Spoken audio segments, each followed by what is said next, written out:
Welcome to the Bible in Slow English. Today's reading is Acts 7, 1 through 29.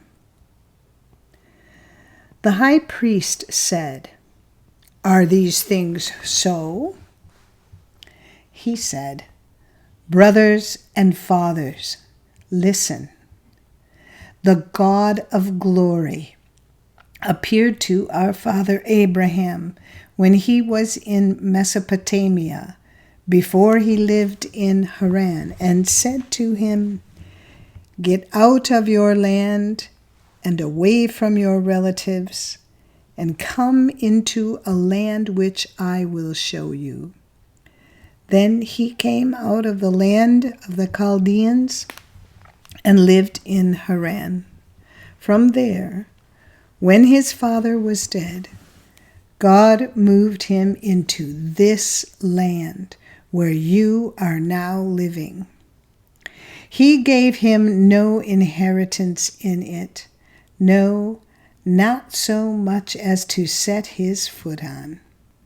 He promised that he would give it to him for a possession and to his offspring after him when he still had no child.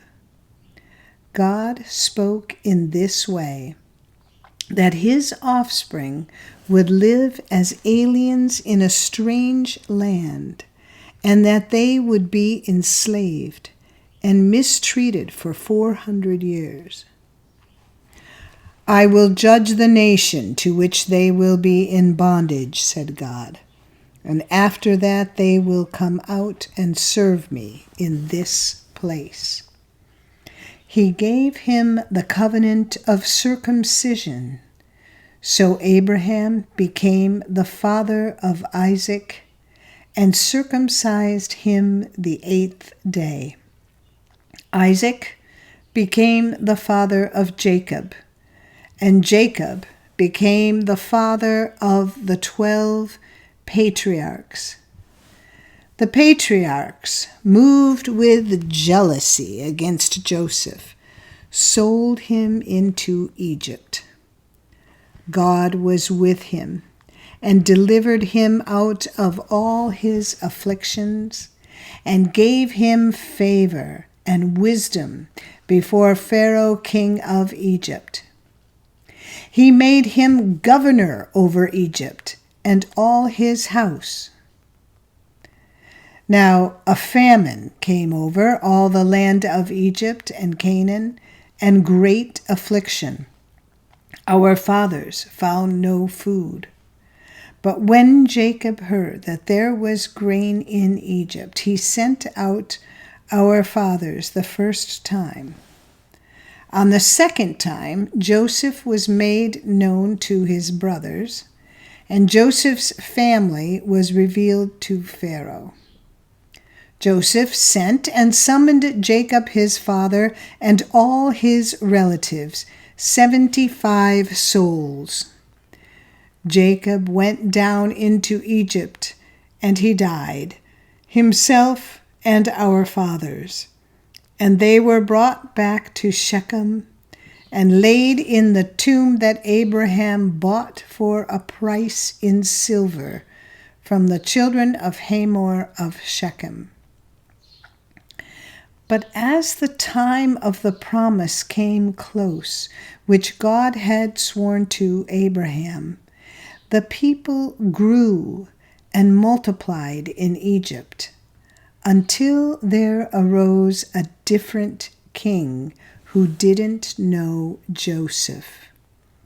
The same took advantage of our race and mistreated our fathers and forced them to abandon their babies so that they wouldn't stay alive.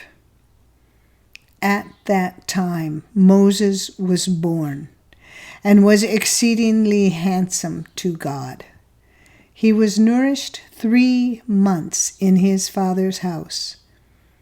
When he was abandoned, Pharaoh's daughter took him up and reared him as her own son.